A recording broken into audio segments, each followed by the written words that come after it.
Life Lessons with Juvy. I'm your host, JuvyThaKid. Hit me up on Twitter, Instagram, Snapchat at JuvyThaKid. Let's get to the topic. Little Jenny Wren. Do you think only the religious are susceptible to demonic possession?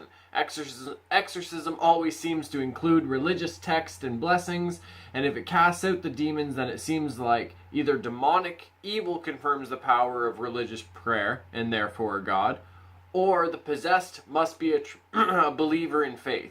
Can you possess or exorcise an atheist? This is actually a really good question. Well, good topic, I should say. To be honest, the reason I think, like, if I'm going to break it down, I feel like, okay, if there are demonic entities in the world that can possess us and, like, cause problems for us in a way, then they don't just abide by, like, these, like, religious rules. I feel like a lot of the time those have probably been placed in our minds by either, like, a movie or media of some sort. I don't think if there's a demonic entity out there, I don't think they play by, like, the same rules that, you know, Hollywood has laid out for them. I think they kind of, it's kind of almost like they're from another dimension in a way. And they don't operate the same as human beings. They don't play out by the same, like, rules and the same physics and everything like that. So no, I don't think the religious would be the only ones that could get taken or be possessed or messed with by a demon. I think that, okay, so one of the theories is that with demons is the more you think about them and the more you fear them, the more powerful they are towards you. I believe that if you're, like, heavily religious, you are equally as loving and all that to God as you are fearful and almost hateful of the devil and his, his demons and his minions and all that. So, in a way, yes, by being religious, you are making yourself more susceptible to, like, demon possession.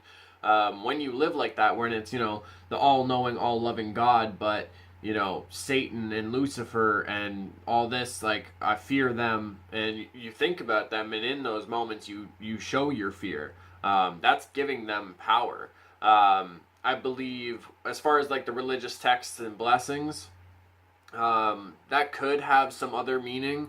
You know what I mean? Like, who knows? Maybe in the beginning, like, that actually had nothing to do with, like, St. Paul or St. Peter or Jesus. You know what I mean? Maybe that was just, it could have been, like, whatever's said, it could have been, like, all-powerful gods that watch over us. We need all of you to, like, help us kind of thing or whatever. And then over time, it was adapted to this surrounding and then adapted to that religion. And because Catholicism and Christianity are some of the biggest ones that we always see in movies and stuff like that, we automatically attach that to exorcisms and everything. I think it may help because if you're, like, a devout Christian or devout Catholic, whatever it is, and you have the belief in those words, then I think that plays a part in it because you have that belief in it.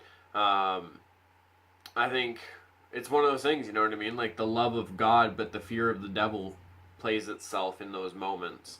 Hold on. Then it seems like either demonic evil confirms the power of a religious prayer and therefore a God, or the possessed must be a believer in faith. See, that's a really interesting, those are really interesting points, because it is kind of a way where it's like you're dealing with this demon and this, like, just outright evil entity, and that's, either confirming the power of a religious prayer and therefore, like, a higher power above us, or it could just be, like, the power of belief in a way. Like, you believe it's going to work, so it does. You know what I mean? There's something to be said, too, that maybe it's not just, like, a religious thing. Maybe if, like, the exorcist involved is literally, like, they actually do care, and it's like, I need to help this person. I need to, like, bring them back from the dark. Maybe that plays a part in it, too.